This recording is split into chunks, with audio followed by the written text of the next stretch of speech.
तो हम आपको बता दें कि नेशनल सिक्योरिटी गार्ड यानी एनएसजी कमांडोज भारत की एक स्पेशल फोर्स यूनिट है जो मिनिस्ट्री ऑफ होम अफेयर्स के अंडर आती है।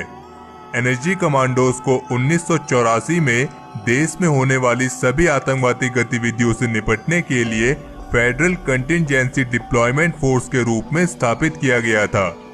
एनएसजी फोर्स का मोटो है सर्वत्र सर्वोत्तम सुरक्षा। एनएसजी एक एलिट फोर्स है जो पूरी तरह से सेंट्रल आर्म्ड पुलिस फोर्स यानी सीएपीएफ स्ट्रक्चर के तहत काम करती है।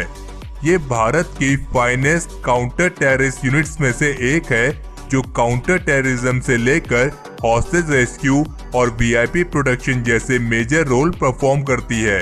एनएसजी कमांडोज अपनी ब्लैक कलर्ड यूनिफॉर्म और ब्लैक कैट इंसिग्निया के कारण ब्लैक कैट कमांडोज के नाम से भी जाने जाते हैं। तो चलिए बात करते हैं कि इस एलिट स्पेशल फोर्स को ज्वाइन कैसे किया जाए। तो हम आपको बता दें कि चूंकि एनएसजी एक डेपुटेशन फोर्स है इसलिए इसमें कोई डायरेक्ट एंट्री नहीं होती है। एनएसजी कमांडोज की भर्ती आमतौर पर मौजूदा डिफेंस फोर्सेस से ही की जाती है। एनएसजी फोर्स में 2 डिवीजन होते हैं, पहला एसएजी यानी स्पेशल एक्शन ग्रुप और दूसरा एसआरजी यानी स्पेशल रेंजर ग्रुप।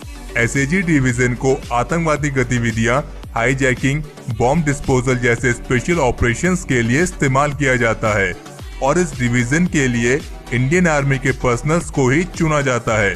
और अगर बात करें एसआरजी की तो एसआरजी डिवीजन को वीआईपी प्रोटेक्शन जैसे टास्क के लिए इस्तेमाल किया जाता है और इस डिवीजन के लिए कैंडिडेट्स को पैरामिलिट्री फोर्सेस और पुलिस सर्विसेज से चुना जाता है। तो अगर आप एनएसजी कमांडोज के लिए अप्लाई कर रहे हैं तो ये डिपेंड करता है कि आप किस डिवीजन के लिए अप्लाई कर रहे हैं। यानी अगर आप स्पेशल एक्शन ग्रुप यानी एसएजी डिवीजन के लिए अप्लाई करना चाहते हैं तो इसके लिए आपको सबसे पहले इंडियन आर्मी ज्वाइन करनी होगी और आप इंडियन आर्मी किसी भी एंट्री के थ्रू ज्वाइन कर सकते हैं। यानी आप इंडियन आर्मी को कमीशन और नॉन कमीशन किसी भी पोस्ट से ज्वाइन करके एनएसजी के एसएजी डिवीजन के लिए अप्लाई कर सकते हैं। और अगर आप एनएसजी की एसआरजी डिवीजन के लिए अप्लाई करना चाहते हैं तो इसके लिए आपको सबसे पहले इंडियन पैरामिलिट्री फोर्सेस जैसे कि बीएसएफ, आईटीबीपी, एसएसबी, सीआरपीएफ जैसी फोर्सेस को ज्वाइन करना होगा और इसके बाद ही आप एसआरजी डिवीजन के लिए अप्लाई कर सकते हैं। अगर बात करें इसकी एज लिमिट की तो एनएसजी कमांडोज के लिए आपकी एज 30 साल से कम होनी चाहिए। तो चलिए बात करते हैं एनएसजी कमांडोज के सिलेक्शन प्रोसीजर के बारे में। तो हम आपको बता दें कि एनएसजी कमांडोज का सिलेक्शन प्रोसीजर बहुत ही डिमांडिंग होता है और इसका ड्रॉप आउट रेट 70 से 80% होता है।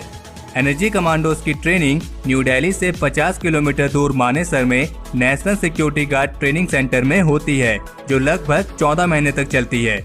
लेकिन इससे पहले कमांडोज को 90 दिन की बेसिक ट्रेनिंग सफलतापूर्वक पूरी करनी होती है। इस बेसिक ट्रेनिंग के दौरान कमांडोज को 18 मिनट के अंदर करीब 26 टास्क पूरे करने होते हैं और 780 मीटर के ऑब्स्टिकल्स को पार करना होता है। अगर चुने गए वॉलंटियर्स शुरुआत में सारा कोर्स 20 से 25 मिनट के अंदर पूरा नहीं कर पाते हैं तो उन्हें रिजेक्ट कर दिया जाता है और जो वॉलंटियर्स अगर इस कोर्स को 9 मिनट के अंदर पूरा कर लेते हैं फिर उन्हें कमांडोज की ए कैटेगरी में शामिल किया जाता है। 90 दिन की बेसिक ट्रेनिंग को पूरा करने के बाद कमांडोज को 9 महीने की एडवांस ट्रेनिंग के लिए भेजा जाता है। इस एडवांस ट्रेनिंग के दौरान कमांडोज को कई आधुनिक हथियार और गैजेट्स का इस्तेमाल करना सिखाया जाता है। एनएसजी कमांडोज की शूटिंग स्किल बहुत ही जबरदस्त होती है क्योंकि एनएसजी कमांडोज अपनी फायर प्रैक्टिस ट्रेनिंग के दौरान करीब 50 से 62,000 लाइव एम्यूनिशंस का उपयोग कर देते हैं, जबकि किसी सामान्य सैनिक की पूरी जिंदगी में भी इतनी फायर प्रैक्टिस नहीं होती है और कई बार तो एक दिन में एक कमांडो अपनी ट्रेनिंग के दौरान करीब 2 से 3,000 फायर कर देता है। कमांडोज की फायर प्रैक्टिस बहुत ही जटिल और बहुत ही उन्नत होती है। कमांडोज को 25 सेकंड के अंदर 14 अलग अलग टारगेट हिट करने होते हैं और ये 14 टारगेट सारे के सारे अलग अलग तरीके के हो सकते हैं। एनएसजी फोर्स में 53% आर्मी से चुने जाते हैं जबकि 47% पैरामिलिट्री फोर्स से।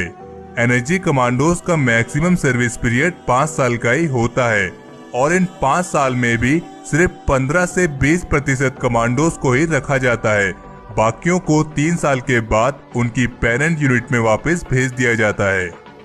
तो हमारे आज के इस एपिसोड के लिए इतना ही। अगर इस वीडियो को लेकर आपका कोई सुझाव या सजेशंस हो तो उसे कमेंट सेक्शन में शेयर जरूर करें और हमें उम्मीद है आपको ये वीडियो पसंद आई होगी।